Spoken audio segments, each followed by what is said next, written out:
Oh, ladies and gentlemen, here we go. Daily life and popular culture in the 1990s. Shout out to the Reading Through History channel. All right. Woo, talking about a blast from the past, man. Again, I remember the 80s, but the 90s, I'm an 80s baby, but the 90s, you know, that's when everything was like crazy for me. The 90s were crazy. All right, so we're going to check this video out, man. Appreciate them with this upload. This should be fun. So we ain't going to waste no more time. Oh, yeah, shout out to all the good humans. Link is always in the description for those who are asking. Let's jump right into it. Sure, I'm recording. All right. The 1990s were an interesting time in America. Chicago Bulls. What new items were people enjoying during the decade? What did Americans do for entertainment? Man. The American family looked increasingly different as the 1990s progressed. While there were many families that fit the traditional mold of a mother, father, and children, many less traditional types of families were becoming commonplace. Single-parent families became common, and many children had a stepmother or stepfather, or both, as divorced parents remarried. Right. The concept of the stay-at-home mother had nearly become a thing of the past, as both parents worked out of necessity to make ends meet and provide additional income for the family.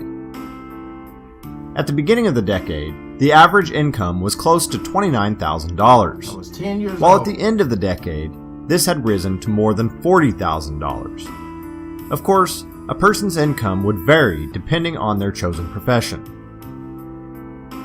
The price of a new car in 1990 was about $16,000. Look at that. By the end of the decade, the price had risen to $21,100. Man. Of course, the price someone paid was largely determined by the make and model of the vehicle. Of course. Some prices actually went down as the decade progressed. For example, in 1990, a gallon of gas cost $1.34, while in 1999, a gallon of gas cost $1.22. $1.22. The average price of a postage stamp in the 1990s was 30 cents. 30 cents. A loaf of bread cost $1.50, I remember and a all gallon that. of milk cost $2.29. A nice leather jacket might have cost someone about $100, while a new video game system sold for about $160. Oh, man. Many of these prices would have varied from one region of the country to another. Damn, Sega Genesis, man. Throughout the 1990s, several pieces of technology became increasingly common for American families. The cell phone, or mobile phone as they were called at the time, Damn. became an everyday sight in many larger cities. Look at that. However, by the end of the decade, only about 28% of all Americans had a cell phone. That first one. The personal computer became increasingly common in homes as well. Personal computers had been available since the late 1970s, but new operating systems in the 1990s, such as Windows 3.1 and Windows 95, made the computer more user-friendly. Man. Before long, parents were keeping track of their finances, and students were typing their homework on their home computer. In 1989, the World Wide Web was open for commercial public use. As the decade progressed, most Americans got their first glimpse of the internet. By the year 2000, it was estimated that there were more than 295 million internet users worldwide.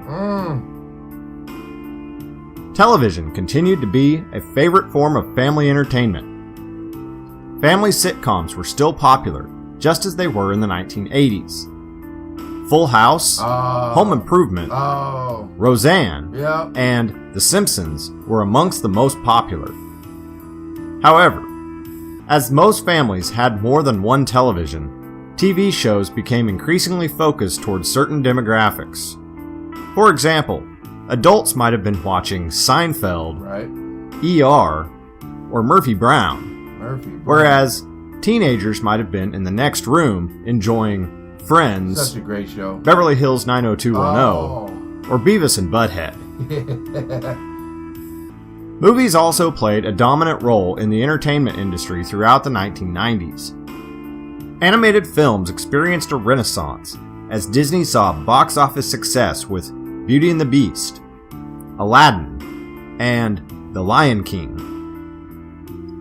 In 1995, Pixar released Toy Story, the first feature-length computer-animated film.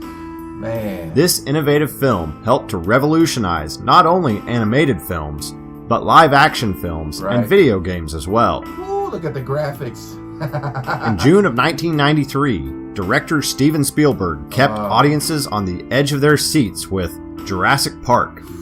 And then, in November of that same year, he delivered the powerful Holocaust drama Schindler's List. I still gotta watch that. The Silence of the Lambs and Pulp Fiction were other films that captured the country's attention. Most American families enjoyed professional sports in the 1990s. Major League Baseball suffered in popularity because the players went on strike in 1994. I think I remember that. The strike began in August of 1994, which meant there was no postseason. In 1994, well, I was having some issues. Not me, I'll just say my household.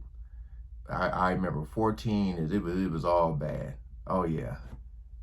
So I really wasn't watching the news like that. I know that's 2 years after the riots, the Rodney King riots. Play and no World Series that season. The strike did not end until the spring of 1995, causing the 1995 season to begin nearly a month late. On the field, the Atlanta Braves played in 5 World Series throughout the decade, but won only 1 championship. The Braves were led by pitcher Greg Maddux, an 8-time All-Star who won the Cy Young Award 4 times. Remember Greg? In 1998, Americans were riveted by Mark McGwire and Sammy Sosa as they both chased the single-season home run record. McGwire established the new record with 70 home runs, while Sosa finished with 66. I remember that. Michael Jordan and his Chicago Bulls dominated the National Basketball Association throughout the 1990s. The Bulls won the NBA championship 6 times, and Jordan was named the league's most valuable player 4 times in the decade, an award he won 5 times in his career. The greatest. The GOAT. In 1992, NBA players were allowed to participate in the Summer Olympics for the first time. The United States assembled a team of the best players the NBA had to offer and easily won the gold medal. Did they ever? This super team became known as the Dream Team. The best team in the National Football League throughout the 1990s was the Dallas Cowboys. Led by quarterback Troy Aikman, running back Emmitt Smith, and wide receiver Michael Irvin, the Cowboys won the Super Bowl in 1992, 1993, and 1996. Yeah. The Buffalo Bills, led by Jim Kelly and Thurman Thomas, appeared in 4 consecutive Super Bowls, but did not win a championship. That's crazy. John Elway, Brett Favre, and Barry Sanders were other 4 consecutive Super Bowls. I forgot about that. Damn, 4 in a row? Dude, and you... extremely popular players throughout the decade. In the world of music, Mariah Carey became one of the most popular singers of the decade, She did. producing an impressive 14 #1 songs. Woo.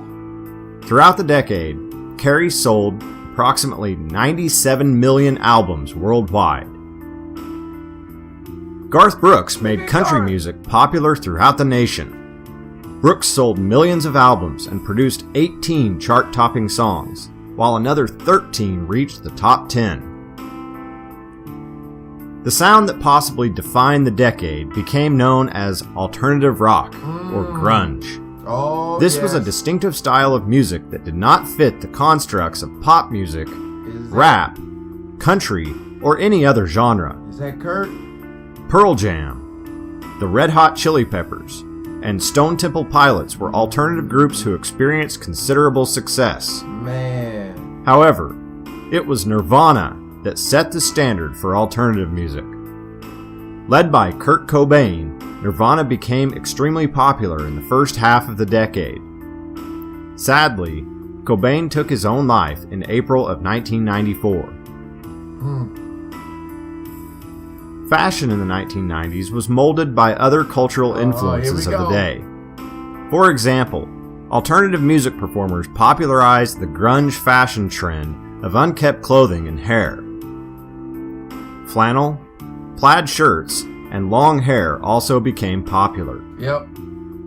Styles worn by hip-hop artists were also common in the early part of the 1990s. Crisscross wearing their stuff backwards. By the end of the decade, fashion was trending more towards the stylish and glamorous. As with fashion of any decade, the trends would largely be determined by what part of the country someone was living in and that individual's age at the time. It should be remembered that not every family experienced the 1990s in the same way. I didn't. These were just a few of the broad trends that were predominant throughout the decade. Each family and individual had a unique situation with their own stories, taste, and preferences.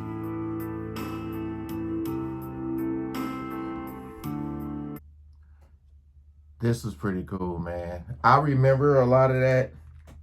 Forgot about the Buffalo Bills 4 years in a row. If there's any weird noise in my video, I forgot they're giving the neighborhood new trash cans. And it was extremely loud. But this was, man, talking about, because like when I think of the 90s, the first thing that comes to mind, besides the Chicago Bulls, is the Rodney King riots. That's where my mind automatically goes. But, you know, we were moving a lot. There was a lot of drugs involved. It was crazy for me in the 90s. You know, I'm happy with my life. I am. But like, you know how they say, if you could go back in time and change one thing, I wish I could have changed my high school experience. Because I thought I was pretty good at basketball, but I got injured and I never was able to like get to 100%. I say all through high school when I played basketball, I probably was about 75 to 80%. I had a really bad ankle injury, lost some explosiveness, some quickness. But that Sega Genesis, man, oh, we used to play that so much. Bill Walsh, college football. But all right, hey, appreciate you guys coming over and watching. Hope you guys enjoyed. Comment below, what did you enjoy about the 90s the most? All right, peace out.